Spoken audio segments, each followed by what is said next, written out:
So in this video we will learn about Boolean algebra. So let's get started. What is Boolean algebra?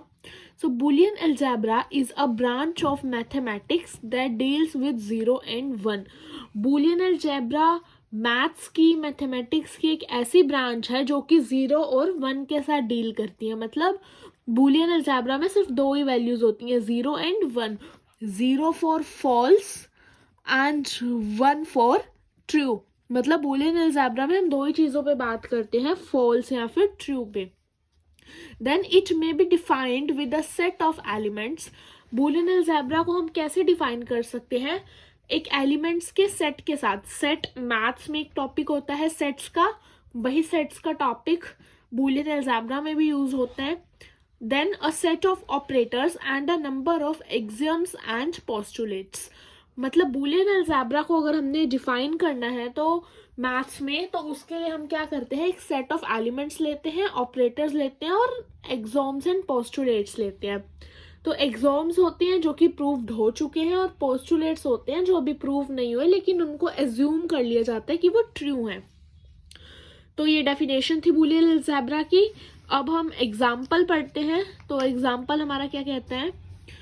If S is a set and A and B are two elements. अगर S मेरा कोई भी set है, set को हम represent करते हैं curly braces में. मतलब यहाँ पर सेट का नेम आता है, देन इक्वल टू, और कर्ली ब्रेसेस में सेट के एलिमेंट्स आते हैं. ठीक है, ये नोटेशन होती है सेट की.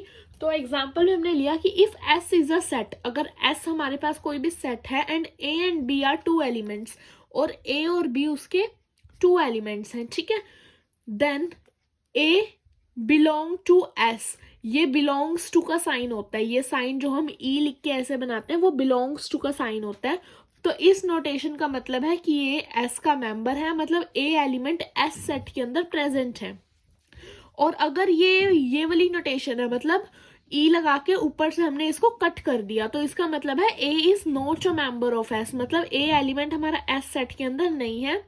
तो ये दो नोटेशंस इंपॉर्टेंट हैं. एग्जाम्पल मैंने ले लिया सेट का, जैसे कि A इज इक्वल्स टू 1 2 3. तो अगर मैं इसको लिखूं कि 1 बिलोंग्स टू A, इसका मतलब क्या है, 1 A का एलिमेंट है. और अगर मैं ये लिख दूं 4 नॉट बिलोंग्स टू A, इसका मतलब क्या है कि 4 A का एलिमेंट नहीं है. तो अब हम पढ़ते हैं postulates of Boolean algebra.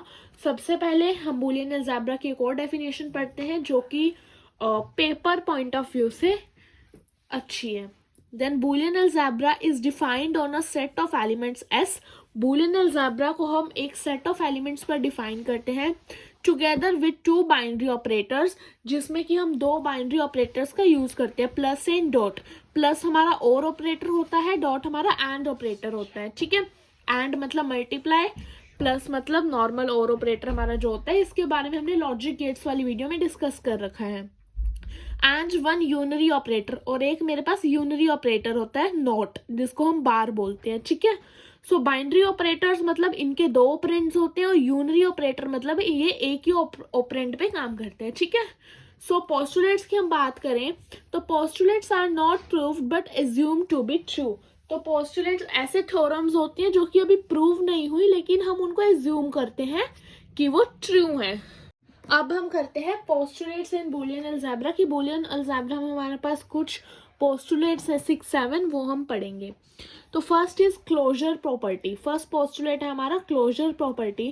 Closure property क्या कहती है? For every A, B belongs to set. मतलब हर उस एलिमेंट के लिए, दो कोई भी दो एलिमेंट है अगर वो सेट से बिलोंग कर रहे हैं, दो मतलब 0 एंड 1 ही होंगे बूलियन अलजेब्रा में, वो सेट से बिलोंग कर रहे हैं, तो हमारा क्या होगा, A प्लस बी भी सेट से बिलोंग करेगा और A डॉट बी भी सेट से बिलोंग करेगा. यानी कि दोनों को अगर हम ऐड करेंगे तो वो भी सेट से बिलोंग करेगा, और दोनों की अगर हम मल्टीप्लाई यानी कि एंड ऑपरेशन लगाएंगे उनके बीच में तो भी वो सेट से बिलोंग करेगा. ठीक है, इनको अभी हम प्रूव भी करेंगे लेकिन सबसे पहले हम थ्योरी पढ़ लेते हैं इनकी क्या है. तो बूलियन अलजेब्रा में सेट में हमारे दो ही एलिमेंट्स होते हैं, 0 and 1, that is true and false. Then second postulate है एग्जिस्टेंस ऑफ आइडेंटिटी एलिमेंट्स. इसका मतलब क्या है कि there exist unique element 0 and 1 in S. कि S में हमारे पास दो यूनिक एलिमेंट्स हैं 0 and 1. Such that A belongs to S, ठीक है, और ए भी हमारा एस से बिलोंग करता है, मतलब 0 एंड 1 भी है और इनमें से कोई एक ए है जो कि एस से मेरा बिलोंग करता है, ठीक है। तो हमारे पास क्या होगा, ए प्लस 0 इज इक्वल्स टू ए, मतलब अगर हम उस ए में हम 0 को ऐड कर देंगे, मतलब और ऑपरेशन लगा देंगे 0 और ए के बीच में, तो वो ए के इक्वल आएगा, ठीक है। और वही ए के साथ अगर हम 1 का एंड ऑपरेशन लगा देते हैं, ठीक है, यानी मल्टीप्लाई कर देते हैं, तो वो भी ए के इक्वल आएगा, ठीक है। ये हमारा पोस्टुलेट नंबर 2 बोल रहा है। उसके बाद हमारा थर्ड है कॉम्यूटेटिव लॉ। कॉम्यूटेटिव लॉ क्या कहता है, for every A comma B belong to set, कोई भी दो एलिमेंट्स हमारे सेट से बिलोंग कर रहे हैं तो ए प्लस बी मेरा बी प्लस ए के इक्वल होगा, और ए इंटू बी यानी कि ए एंड बी मेरा बी एंड ए के इक्वल होगा। Next is distributive law.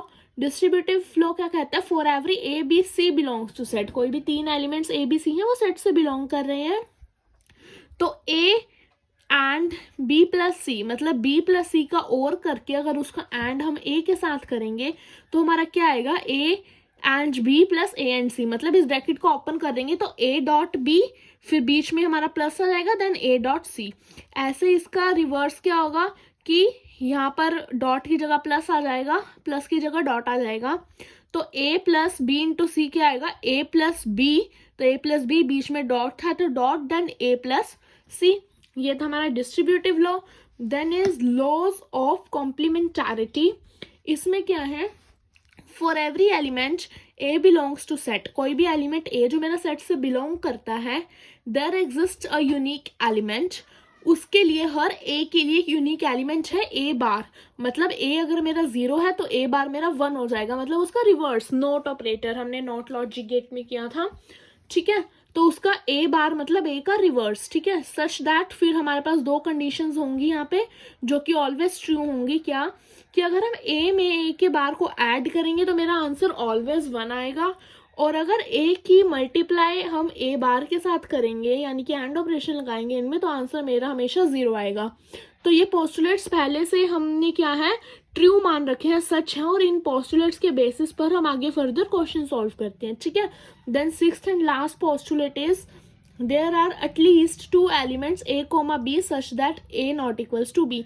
Set में एटलीस्ट 2 एलिमेंट्स तो मेरे पास होने ही चाहिए। बूलियन अलजेब्रा में जब हम सेट की बात करते हैं तो एटलीस्ट 2 एलिमेंट्स तो मेरे पास होने ही चाहिए, और ऐसे होने चाहिए कि वो दोनों सेम ना हो, मतलब ए नॉट इक्वल टू बी हो।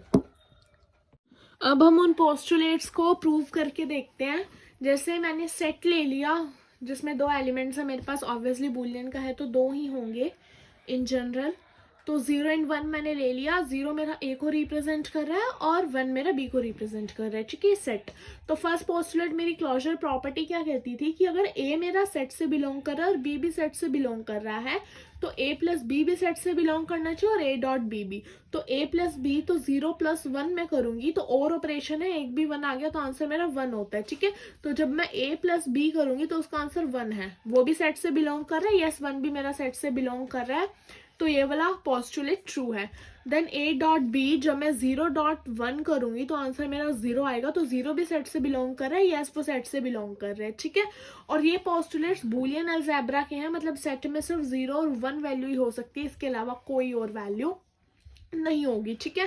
देन सेकंड मेरा पोस्टुलेट क्या था कि ए प्लस बी, ठीक है, मतलब सॉरी ए कोई भी मेरा एक एलिमेंट है तो ए अगर मेरा सेट से बिलोंग कर रहा है, सेकंड चीज क्या थी मेरी, ए अगर सेट से मेरा बिलोंग कर रहा है तो ए प्लस 0 मेरा ए के इक्वल होना चाहिए, ठीक है। तो ए यानी कि 0 में 0 प्लस किया तो मैंने 0 के इक्वल है, यस ये ट्रू है। और ए मल्टीप्लाई 1 भी मेरा किसके इक्वल होना चाहिए, ए के, तो 0 मल्टीप्लाई 1 मैंने किया वो भी मेरा किसके इक्वल आ गया, ए के, ठीक है। नेक्स्ट थर्ड वाला मेरा क्या कहता था कि ए और बी अगर मेरे सेट से बिलोंग कर रहे हैं तो ए प्लस बी किसके इक्वल होना चाहिए, बी प्लस ए के। तो मैंने ए लिखा 0 प्लस 1 और ये मेरा किसके इक्वल है, 1 प्लस 0 के, तो मैंने किया दोनों का आंसर 1 आ रहा है, यस ये भी ट्रू है। एंड ए मल्टीप्लाई बी मेरा बी मल्टीप्लाई ए के इक्वल होना चाहिए, तो मैंने इनको मल्टीप्लाई किया, दोनों का आंसर 0 है, तो यस ये भी ठीक है। देन मेरा फिफ्थ लॉ, अभी फोर्थ डिस्ट्रीब्यूटिव वाला मैं प्रूव नहीं कर रही हूँ, वो यूजिंग ट्रूथ टेबल होगा, ठीक है। तो फिफ्थ लॉ मेरा था कॉम्प्लीमेंटारिटी का, कि अगर मेरा ए जो है मेरा सेट से बिलोंग कर रहा है, ठीक है, तो ए प्लस ए का बार, यानी कि ए मेरा 0 था तो ए की बार 1 होगी, तो इनको प्लस करूंगी तो वो 1 के इक्वल आएगा, ठीक है। देन ए मल्टीप्लाई ए की बार, मतलब ए की बार को अगर मैं ए में ऐड करूंगी तो आंसर 1 आएगा, और ए की बार को मैं ए से मल्टीप्लाई करूंगी तो आंसर 0 आएगा। ये ऐसे भी ट्रू है, ठीक है। देन सिक्स क्या कह रहा था, हमारे 2 एलिमेंट्स होने चाहिए एटलीस्ट, जिससे वो दोनों इक्वल नहीं होने चाहिए, तो 0 not equal to 1, A B है, ए बी के इक्वल नहीं है, ठीक है। तो हमने ये 6 पोस्टुलेट्स प्रूव कर लिए। एक पोस्टुलेट हमारा रह गया, वो कौन सा है, डिस्ट्रीब्यूटिव लॉ। अब हमारा डिस्ट्रीब्यूटिव लॉ क्या कहता था, डिस्ट्रीब्यूटिव लॉ हमारा कहता था कि a multiply b plus C is equals to a into B plus a into C, ठीक है। तो इसके लिए मैंने क्या करी, एक ट्रूथ टेबल मैंने बना ली है, ठीक है। ट्रूथ टेबल में मेरे पास 3 एलिमेंट्स हैं ए बी सी, तो मैंने यहाँ पे 3 एलिमेंट्स ले लिए ए बी सी, और उनके पॉसिबल कॉम्बिनेशंस मैंने बना लिए। पॉसिबल कॉम्बिनेशंस बनाने मैंने लॉजिक गेट्स की वीडियो में अच्छे से एक्सप्लेन किया है, आप जाके वहाँ से वो वीडियो चेकआउट कर सकते हैं, ठीक है, और पॉसिबल कॉम्बिनेशन बनाने सीख सकते हैं। तो 3 है तो मेरे पॉसिबल कॉम्बिनेशंस 8 बनेंगे, तो मैंने हाफ रूल से इनके जो है 8 पॉसिबल कॉम्बिनेशंस मैंने बना लिए हैं, ठीक है। सो अब मेरे को क्या क्या चाहिए, देखो ट्रूथ टेबल अगर हमने प्रूव करने के लिए ट्रूथ टेबल बनानी है, वो कैसे बनाते हैं, ठीक है। तो जितने एलिमेंट्स हैं पहले वो लिख लिए, तो 3 एलिमेंट्स हैं मेरे ए बी सी, तो मैंने ये तीनों लिख लिए। उसके बाद जो जो चीज़ें हमें चाहिए वो लिखेंगी, जैसे इसमें मेरे को पहले b प्लस सी चाहिए तो मैंने b प्लस सी लिखा, फिर b प्लस सी की मल्टीप्लाई a के साथ चाहिए तो a इंटू बी प्लस सी लिखा, ठीक है। फिर इस साइड पे आ रही हूँ, मेरे को a इंटू बी चाहिए पहले और a इंटू सी चाहिए, तो मैंने a इंटू बी का कॉलम बनाया, a इंटू सी का कॉलम बनाया, फिर इन दोनों को ऐड करके चाहिए तो a into B plus a into C का मैंने कॉलम बनाया। तो ट्रूथ टेबल ऐसे बनाते हैं जब हमें कोई चीज़ प्रूव करनी हो, ठीक है। तो मैंने 3 कॉम्बिनेशंस बनाए, तो ट्रूथ टेबल प्रिपेयर करते हैं हम।